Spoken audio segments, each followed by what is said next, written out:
Finally Prajwal ಯಾವಾಗ ಬರ್ತಾರೆ ಅಂತ ನಾವು ಸುದ್ದಿಯನ್ನ ಕೊಟ್ಟಿದ್ದೇ ಆಗಿತ್ತು. ಆವಾಗ ಬರ್ತಾರೆ ಇವಾಗ ಬರ್ತಾರೆ ಅಂತ ಹೇಳಿ ಫೈನಲಿ ಈಗ ಅವರೇ ಮುಂದೆ ಬಂದು ಹೇಳ್ತಾ ಇದ್ರೆ ನಾನೇ ಬರ್ತೀನಿ ಮೇ 31ಕ್ಕೆ ಅಂತ ಹೇಳಿ. ಸೊ ಅಲ್ಲಿಗೆ ಒಂದು ಡೇಟ್ ಅಂತೂ ಫಿಕ್ಸ್ ಆಗಿದೆ. ಆವಾಗ ಕೊಟ್ಟಿದ್ರಲ್ಲ 7 ದಿನದಲ್ಲಿ ಬರ್ತೀನಿ ಅಂತ ಹೇಳಿ. ಈಗ ಅದೇ ರೀತಿನಾ ಇದು ಗೊತ್ತಿಲ್ಲ ನನಗೆ, ಯಾಕಂದ್ರೆ 7 ದಿನ ಅಂತ ಹೇಳಿದ್ಮೇಲೆ 30 ದಿನ ಆಗೋಯ್ತು.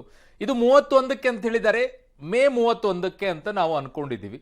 ಸೊ ಈಗ ಮೇ 31ಕ್ಕೆ ಅವರು ಬರ್ತಾರೆ ಅನ್ನುವಂಥದ್ದು SIT ಅವರ ಗಮನಕ್ಕೂ ಕೂಡ ಬಂದಿದೆ. ಕಾರಣ ಇವತ್ತು ಅವರು ವಿಡಿಯೋನ ಬಿಡುಗಡೆಯನ್ನ ಮಾಡಿದ್ದಾರೆ. ಅವರೇ ಸ್ವತಃ ಮಾತನಾಡಿ ಕಳುಹಿಸಿರುವಂತಹ ವಿಡಿಯೋ. ಅದರಲ್ಲಿ ಸ್ಪಷ್ಟವಾಗಿ ಎಲ್ಲ ವಿಚಾರಗಳನ್ನ ಹೇಳಿದ್ದಾರೆ. ಸಂಸದ ಪ್ರಜ್ವಲ್ ರೇವಣ್ಣ ರಿಟರ್ನ್ ಆಗ್ತಾ ಇದ್ದಾರೆ. ಮೇ 31ರಂದು ಸ್ವದೇಶಕ್ಕೆ ಪ್ರಜ್ವಲ್ ಆಗಮಿಸ್ತಾ ಇರೋದು, ವಿದೇಶದಿಂದ ವಾಪಸ್ ಆಗ್ತಾ ಇರೋದು. ಸೊ ಶುಕ್ರವಾರ ಬೆಳಗ್ಗೆ 10:30ಕ್ಕೆ SIT ಮುಂದೆ ಹಾಜರಾಗ್ತಾರೆ. ಅಲ್ಲಿವರೆಗೂ ಸಮಯಾವಕಾಶ ಕೊಡ್ತಾರ? ಫ್ಲೈಟ್ ಲ್ಯಾಂಡ್ ಆಗ್ತಾ ಇದ್ದಂತೆ SIT ಅವ್ರನ್ನ ಕರ್ಕೊಂಡು ಹೋಗುತ್ತೆ. ರಾತ್ರಿ ಇರಬೇಕು ಅವ್ರ ಫ್ಲೈಟು, ಬೆಳಗಿನ ಜಾವ 12:31 ಗಂಟೆ ಸುಮಾರಿಗೆ. ಸೊ ಹಾಗಾಗಿ ಅವರು ಬೆಳಗಿನ 10:30ರವರೆಗೂ ಸಮಯಾವಕಾಶವನ್ನ ತೆಗೆದುಕೊಂಡು ಕರ್ಕೊಂಡು ಹೋಗಿ ಅವ್ರು ನಿಂತ್ಕೊಳ್ಳೋಷ್ಟು ಇರೋದಿಲ್ಲ. ನೇರವಾಗಿ ಏರ್ಪೋರ್ಟ್ ನಿಂದ ಕರ್ಕೊಂಡು ಹೋಗ್ತಾರೆ ಅವ್ರನ್ನ ವಿಚಾರಣೆಗೆ. ಕಾರಣ ನೋಟಿಸ್ ಮೇಲೆ ನೋಟಿಸ್ ಅನ್ನ ಕೊಟ್ಟಿದ್ರು. ಕಾರಣ ಅವರಿಗೆ ಬ್ಲೂ ಕಾರ್ನರ್ ನೋಟಿಸ್ ಅನ್ನ ಕೂಡ ಹೊರಡಿಸಿ ಆಗಿತ್ತು. ಹಾಗಾಗಿ ಈಗ ಅದೆಲ್ಲವೂ ಕೂಡ ಕಾಯುವಂತ ಪರಿಸ್ಥಿತಿಯಲ್ಲಿ SIT ಅವರು ಇಲ್ಲ. ಏರ್ಪೋರ್ಟ್ ಇಂದ ಇಳಿದ ತಕ್ಷಣನೇ ಅವರನ್ನ ವಿಚಾರಣೆಗೆ ಕರ್ಕೊಂಡು ಹೋಗುವಂತದ್ದಿದೆ. ಆಮೇಲೆ ನ್ಯಾಯಾಧೀಶರ ಮುಂದೆ ಹಾಜರು ಕೂಡ ಪಡಿಸ್ತಾರೆ. ಸೊ ಅಲ್ಲಿಗಿರುವಂತಹ ಮಾಹಿತಿ, ಮೇ 31ಕ್ಕೆ ವಿಚಾರಣೆಗೆ ಬರ್ತೀನಿ ಅಂತ ಅವರೇ ಸ್ವತಃ ಮಾತನಾಡಿ ಬಿಡುಗಡೆ ಮಾಡಿರುವಂತಹ ವಿಡಿಯೋ ಇದು. ಸೊ ವಿದೇಶದಿಂದ ಈಗ ಫೈನಲಿ ವಾಪಸ್ ಆಗ್ತಿದ್ದಾರೆ. ನಮಸ್ಕಾರ. ಮೊದಲನೇದಾಗಿ ನನ್ನ ತಂದೆ ತಾಯಿಗೆ, ತಾತಂಗೆ ಹಾಗೂ ನನ್ನ ಕುಮಾರನಿಗೆ ಮತ್ತು ನಾಡಿನ ಜನತೆಗೆ ಹಾಗೂ ಎಲ್ಲ ನನ್ನ ಕಾರ್ಯಕರ್ತರಿಗೆ ಕ್ಷಮಾಪಣೆ ಕೇಳ್ತಾ, ನಾನು ಫಾರಿನಲ್ಲಿ ಎಲ್ಲಿದ್ದೀನಿ ಅಂತ ಸರಿಯಾಗಿ ಮಾಹಿತಿ ಕೊಡದೇ ಇರೋದಕ್ಕೆ ಇವತ್ತು ಮಾಹಿತಿ ಕೊಡೋದಕ್ಕೆ ಬಂದಿದ್ದೀನಿ. ಏನು 26ನೇ ತಾರೀಕು ಚುನಾವಣೆ ನಡೀತು. 26ನೇ ತಾರೀಕು ಚುನಾವಣೆ ನಡೆದಂಥ ಸಂದರ್ಭದಲ್ಲಿ ಅವತ್ತು ನನ್ನ ಮೇಲೆ ಯಾವುದೇ ರೀತಿ ಒಂದು ಪ್ರಕರಣ ಆಗಲಿ, ಯಾವುದೇ ಒಂದು ಕೇಸ್ ಆಗಲಿ ಏನೂ ಇರಲಿಲ್ಲ. SITನೂ ಕೂಡ ರಚನೆ ಆಗಿರಲಿಲ್ಲ. ಈ 26ನೇ ತಾರೀಕು ನಾನು ಫಾರಿನ್ ಹೋಗೋದು ಕೂಡ ಇದು ಮುಂಚೆನೆ ಪ್ರೀ ಪ್ಲಾನ್ ಆಗಿತ್ತು. ಹಾಗಾಗಿ ನಾನು ಫಾರಿನ್ ಹೊರಟಾದ ಮೇಲೆ 3-4 ದಿನದ ನಂತರ ನಾನು ಯೂಟ್ಯೂಬ್ ನೋಡುವಂಥ ಸಂದರ್ಭದಲ್ಲಿ, ನ್ಯೂಸ್ ಚಾನೆಲ್ ನೋಡುವಂಥ ಸಂದರ್ಭದಲ್ಲಿ ನನಗೆ ಈ ಮಾಹಿತಿ ದೊರಕುವಂಥ ಕೆಲಸ ಆಯಿತು. ಮಾಹಿತಿ ದೊರಕಿದ ಮೇಲೆ ನಂತರ SITನೂ ಕೂಡ ಏನು ಒಂದು ನೋಟಿಸ್ ಕೊಡುವಂಥ ಕೆಲಸ ಮಾಡಿತು. ಆ SIT ನೋಟಿಸ್ಗೂ ಕೂಡ ನಾನು ಎಕ್ಸ್ ಖಾತೆ ಮುಖಾಂತರ ಮತ್ತು ನನ್ನ ಲಾಯರ್ ಮುಖಾಂತರ ನಾನು 7 ದಿನ ಸಮಯ ಅವಕಾಶ ಕೇಳಿದ್ದೆ. 7 ದಿನ ಸಮಯ ಅವಕಾಶ ಕೇಳಿದ ಮೇಲೆ ಕೂಡ ಅದು ಮಾರನೇ ದಿನನೇ ಏನು ಕಾಂಗ್ರೆಸ್ಸಿನ ಹಿರಿಯ ನಾಯಕರಾದಂಥ ರಾಹುಲ್ ಗಾಂಧಿ ಅವರು ಮತ್ತು ಹಾಗೂ ಎಲ್ಲ ಹಿರಿಯ ನಾಯಕರುಗಳು ಏನು ಓಪನ್ ವೇದಿಕೆಗಳಲ್ಲಿ ಈ ಒಂದು ವಿಚಾರಗಳನ್ನ ಪ್ರಚಾರ ಮಾಡೋದಕ್ಕೆ ಪ್ರಾರಂಭ ಮಾಡಿದ್ರು, ಚರ್ಚೆ ಮಾಡೋದಕ್ಕೆ ಪ್ರಾರಂಭ ಮಾಡಿದ್ರು, ಒಂದು ರಾಜಕೀಯದ ಪಿತೂರಿ ಮಾಡೋಂಥ ಕೆಲಸನ ಮಾಡಿದ್ರು. ಇದೆಲ್ಲ ನೋಡಿದಂಥ ಸಂದರ್ಭದಲ್ಲಿ ನಾನು ಡಿಪ್ರೆಷನ್ಗೆ ಹೋಗುವಂಥ ಕೆಲಸ ಆಯಿತು, ಐಸೋಲೇಷನ್ಗೆ ಹೋಗುವಂಥ ಕೆಲಸ ಮಾಡಿಕೊಂಡೆ. ಹಾಗಾಗಿ ನಾನು ಮೊದಲನೇದಾಗಿ ನಿಮ್ಮೆಲ್ಲರನ್ನೂ ಕ್ಷಮಾಪಣೆ ಕೇಳಿದೆ, ದಯವಿಟ್ಟು ಕ್ಷಮಿಸಿ ಅಂತ ಕೇಳಿದೆ ನಾನು.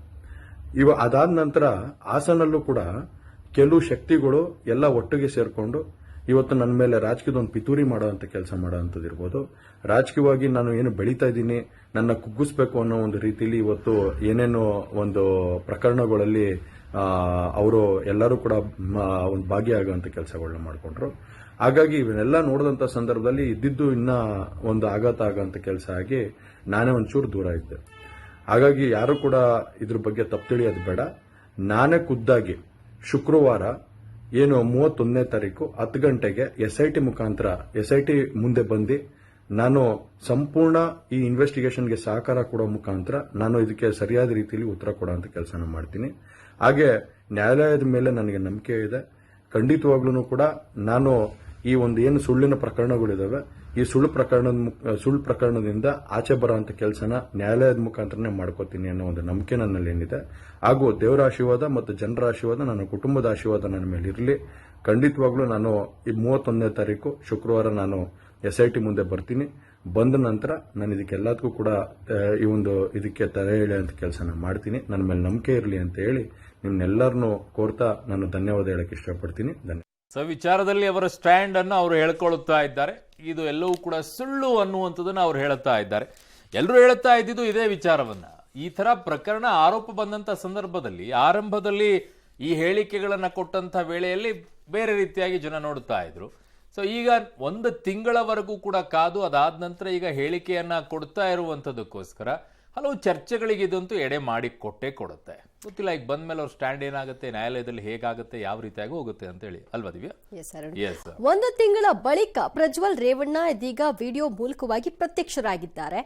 ಮೊದಲನೇದಾಗಿ ಅವರು ತಮ್ಮ ಕುಟುಂಬದವರಿಗೆ ಮತ್ತು ರಾಜ್ಯದ ಜನತೆಗೆ ಕ್ಷಮೆಯಾಚಿಸಿದ್ದಾರೆ. ನನ್ನ ವಿರುದ್ಧ ರಾಜಕೀಯ ಪಿತೂರಿ ಅಂತಲೂ ಕೂಡ ಈ ವಿಡಿಯೋದಲ್ಲಿ ಪ್ರಜ್ವಲ್ ರೇವಣ್ಣ ಹೇಳಿಕೆಯನ್ನ ಕೊಟ್ಟಿದ್ದಾರೆ.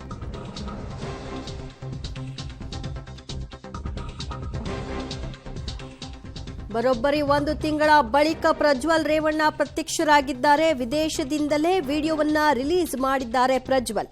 ತಂದೆ, ತಾಯಿ, ತಾತ, ಚಿಕ್ಕಪ್ಪನ ಕ್ಷಮೆಯನ್ನ ಯಾಚಿಸಿದ್ದಾರೆ. ನನ್ನ ವಿರುದ್ಧ ರಾಜಕೀಯ ಪಿತೂರಿ ಮಾಡಲಾಗಿದೆ ಅಂತ ಕೂಡ ಆರೋಪಿಸಿದ್ದಾರೆ. ಫಾರಿನ್ಗೆ ಹೋದ ಮೇಲೆ ಎಲ್ಲಾ ವಿಚಾರ ನನಗೆ ಗೊತ್ತಾಯ್ತು, ನನಗೆ ನೋವಾಗಿದೆ, ಖಿನ್ನತೆಗೆ ಒಳಗಾಗಿದ್ದೆ ಅಂತ ಹೇಳ್ಕೊಂಡಿದ್ದಾರೆ. ಈ ಬಗ್ಗೆ ಮತ್ತಷ್ಟು ಮಾಹಿತಿ ಪಡೆಯೋಣ ನಮ್ಮ ಪ್ರತಿನಿಧಿ ಮುರಳೀಧರಿಂದ. ಮುರಳಿ, ಇಲ್ಲಿಯವರೆಗೂ ಪ್ರಶ್ನೆಯಾಗೆ ಉಳ್ಕೊಂಡಿದ್ದು ಪ್ರಜ್ವಲ್ ಎಲ್ಲಿದ್ದಾರೆ ಅನ್ನೋದ್ರ ಬಗ್ಗೆ. ಈಗಲೂ ಕೂಡ ಕ್ಲಾರಿಟಿ ಸಿಕ್ಕಿಲ್ಲ ಎಲ್ಲಿದ್ದಾರೆ ಅಂತ. ಅದರ ಬಗ್ಗೆ ಅವ್ರೇನು ಹೇಳ್ಕೊಂಡಿಲ್ಲ. ದಿವ್ಯಾ, ಏನಂದ್ರೆ ಈ ಪ್ರಕರಣಕ್ಕೆ ಸಂಬಂಧಪಟ್ಟಂತೆ ಸ್ಪಷ್ಟನೆಯನ್ನ ಕೊಡ್ಲಿಕ್ಕೆ ಮುಂದಾಗಿರುವಂತದ್ದು ಒಂದು ತಿಂಗಳ ಬಳಿಕ. ಪ್ರಜ್ವಲ್ ರೇವಣ್ಣ ಅವರ ವಿರುದ್ಧ ದಾಖಲಾದಂತ 3 ಅತ್ಯಾಚಾರ ಪ್ರಕರಣ ಮತ್ತು 1 ಲೈಂಗಿಕ ದೌರ್ಜನ್ಯ ಪ್ರಕರಣ ಇತ್ತು. ಆ ಪ್ರಕರಣಕ್ಕೆ ಸಂಬಂಧಪಟ್ಟಂತೆ ಈಗಾಗಲೇ SIT ಸಂಪೂರ್ಣವಾಗಿ ಮಾಹಿತಿಯನ್ನ ಕಲೆ ಹಾಕಿತ್ತು. ಜೊತೆಗೆ ಅವರ ವಿರುದ್ಧ ಅರೆಸ್ಟ್ ವಾರೆಂಟ್ ಅನ್ನು ಕೂಡ ಹೊರಡಿಸಿರುವಂತದ್ದು. ಜೊತೆಗೆ ಅವರು ಬೆಂಗಳೂರಿಗೆ ಬಂದಾಗ ಅಥವಾ ಭಾರತಕ್ಕೆ ಬಂದ್ರೆ ತಕ್ಷಣವೇ ಅವರನ್ನ ಬಂಧನಕ್ಕೊಳಪಡಿಸುವಂತ ಪ್ರಕ್ರಿಯೆಗಳಿಂತ ಆ ಪ್ರಕ್ರಿಯೆಗಳಿಗೆ ಈಗಾಗಲೇ ಚಾಲನೆಯನ್ನ ಕೊಟ್ಟಿರುವಂತದ್ದು. ಜೊತೆಗೆ ವಿದೇಶಾಂಗ ಸಚಿವಾಲಯದ ಮೂಲಕ ಒಂದು ಪಾಸ್ಪೋರ್ಟ್ ರದ್ದತಿಗೂ ಕೂಡ ಒಂದು ಮನವಿಯನ್ನ ಮಾಡಿಕೊಂಡಿತ್ತು. ಈಗಾಗಲೇ ವಿದೇಶಾಂಗ ಸಚಿವಾಲಯ ಕೂಡ 10 ದಿನಗಳ ಕಾಲಾವಕಾಶವನ್ನು ಕೊಟ್ಟು ಶೋಕಾಸ್ ನೋಟಿಸ್ ಅನ್ನು ಕೂಡ ಕೊಟ್ಟಿರುವಂತದ್ದು. ಇದೆಲ್ಲದರ ಬೆನ್ನಲ್ಲೇ ಈಗ ಪ್ರಜ್ವಲ್ ರೇವಣ್ಣ ಒಂದು ವಿಡಿಯೋ ಬಿಡುಗಡೆಯನ್ನ ಮಾಡಿದ್ದಾರೆ. ಮೇ 31ನೇ ತಾರೀಕು ನಾನು ಬೆಳಗ್ಗೆ 10 ಗಂಟೆಗೆ ವಿಚಾರಣೆಗೆ SIT ಮುಂದೆ ಹಾಜರಾಗ್ತೀನಿ. ನಾನು ವಿಚಾರಣೆಗೆ ಹಾಜರಾಗಲೋದಕ್ಕೆ ಯಾವುದೇ ರೀತಿ ಹಿಂದೇಟನ್ನು ಹಾಕೋದಿಲ್ಲ ಅನ್ನೋದ್ರ ಬಗ್ಗೆ ಒಂದು ಸ್ಪಷ್ಟನೆಯನ್ನ ಕೊಟ್ಟಿರುವಂತದ್ದು. ಮತ್ತೆ ಆ ವಿಡಿಯೋದಲ್ಲಿ ಹೇಳ್ತಾ ಹೋಗ್ತಾರೆ, ನಾನು ವಿದೇಶದಲ್ಲಿದ್ದ ಸಂದರ್ಭದಲ್ಲಿ 29ನೇ ತಾರೀಕು ಅಂದ್ರೆ ಏಪ್ರಿಲ್ 29ನೇ ತಾರೀಕು ನನಗೆ ಒಂದು ನೋಟಿಸ್ ಬರುತ್ತೆ. 30ನೇ ತಾರೀಕು ನೀವು ವಿಚಾರಣೆಗೆ ಹಾಜರಾಗಬೇಕು ಅಂತೇಳಿ ನೋಟಿಸ್ ಅನ್ನ ಕೊಡ್ತಾರೆ. ಆದ್ರೆ ನಾನು ಮೇ 1ನೇ ತಾರೀಕು ಒಂದು ಸ್ಪಷ್ಟನೆಯನ್ನು ಕೊಡೋ ಪ್ರಯತ್ನವನ್ನ ಮಾಡಿದ್ದೇನೆ. ಸ್ಪಷ್ಟನೆಯ ಸಂದರ್ಭದಲ್ಲಿ 7 ದಿನಗಳ ಕಾಲಾವಕಾಶವನ್ನು ಕೇಳಿದೆ. 7 ದಿನ SIT ಅವರು ಕಾಲಾವಕಾಶವನ್ನು ಕೊಡೋದ್ರ ಜೊತೆಗೆ ಅವರ ಪ್ರಕ್ರಿಯೆಗಳೇನಿತ್ತು, ಬೇರೆ ಬೇರೆ ಪ್ರಕ್ರಿಯೆಗಳು, ಆ ಪ್ರಕ್ರಿಯೆಗಳು ಆಯಿತು. ಜೊತೆಗೆ ರಾಜಕೀಯವಾಗಿ ಈ ಪ್ರಕರಣದಲ್ಲಿ ಬೇರೆ ಬೇರೆ ಷಡ್ಯಂತ್ರಗಳನ್ನ ಮಾಡೋ ಒಂದು ಪ್ರಯತ್ನಗಳನ್ನ ಮಾಡಿದ್ರು ಅಂತೇಳಿ ಕೂಡ ಅವರು ಆರೋಪವನ್ನ ಮಾಡ್ತಾ ಇರುವಂತದ್ದು. ಇದೆಲ್ಲ ಒಂದು ಕಡೆ ಆದ್ರೆ ರಾಜಕೀಯ ಷಡ್ಯಂತ್ರ ಬೇರೆ ಒಂದು ಆದ್ರೆ ಕಾನೂನಿನ ಪ್ರಕಾರ ಯಾವ ಕ್ರಮಗಳನ್ನ ಮಾಡಬೇಕು, ಈಗಾಗಲೇ SIT ಅಧಿಕಾರಿಗಳು ಲುಕೌಟ್ ನೋಟಿಸ್ ಅನ್ನ ಕೊಟ್ಟಿದ್ದಾರೆ. ಬ್ಲೂ ಕಾರ್ನರ್ ನೋಟಿಸ್ ಆಗಿರುವಂತದ್ದು, ಜೊತೆಗೆ ಅರೆಸ್ಟ್ ವಾರೆಂಟ್ ಕೂಡ ಇಶ್ಯೂ ಆಗಿದೆ. ಇದೆಲ್ಲ ಆದ ಬಳಿಕ ಅಂದ್ರೆ ಮ್ಯೂನಿಕ್ನಿಂದ ಅವರು ಬಹುತೇಕ ಮೇ 30ನೇ ತಾರೀಕು ರಾತ್ರಿ 12:30ಕ್ಕೆ ಬೆಂಗಳೂರಿಗೆ ಬರುವಂತ ಸಾಧ್ಯತೆಗಳಿದಾವೆ. ಆ ರೀತಿಯಲ್ಲಿ 12:30ಕ್ಕೆ ಬಂದ್ರೆ ಅವರನ್ನ ರಿಲ್ಯಾಕ್ಸ್ ಆಗಿ 31ನೇ ತಾರೀಕು ನೀವು ವಿಚಾರಣೆಗೆ ಬನ್ನಿ ಅಂತೇಳಿ ಬಿಟ್ಕೊಡುವಂತ ಪ್ರಮೇಯವೇ SIT ಅಧಿಕಾರಿಗಳಿಗೆ ಬರೋಲ್ಲ. ತಕ್ಷಣ ಇವರನ್ನ ಏರ್ಪೋರ್ಟ್ ನಲ್ಲೇ ಬಂಧಿಸುವಂತ ಪ್ರಕ್ರಿಯೆಗಳನ್ನ SIT ಅಧಿಕಾರಿಗಳು ಮಾಡ್ತಾರೆ. ಜೊತೆಗೆ ಇಮಿಗ್ರೇಷನ್ ಅಧಿಕಾರಿಗಳ ಮಾಹಿತಿಯನ್ನು ಆಧರಿಸಿ ಅವರನ್ನ ಬಂಧನಕ್ಕೆ ಒಳಪಡಿಸುವಂತದ್ದು. ಬಹುತೇಕ ಮೇ 30ನೇ ತಾರೀಕು ಮಧ್ಯರಾತ್ರಿಯೇ ಪ್ರಜ್ವಲ್ ರೇವಣ್ಣ ಬಂಧನಕ್ಕೊಳಗಾಗುವಂತ ಸಾಧ್ಯತೆಗಳು ಅತಿ ಹೆಚ್ಚಾಗಿರುವಂತದ್ದು. ದಿವ್ಯಾ, ಥ್ಯಾಂಕ್ ಯು ಮುರಳಿ ನಿಮ್ಮೆಲ್ಲ ಮಾಹಿತಿಗೆ.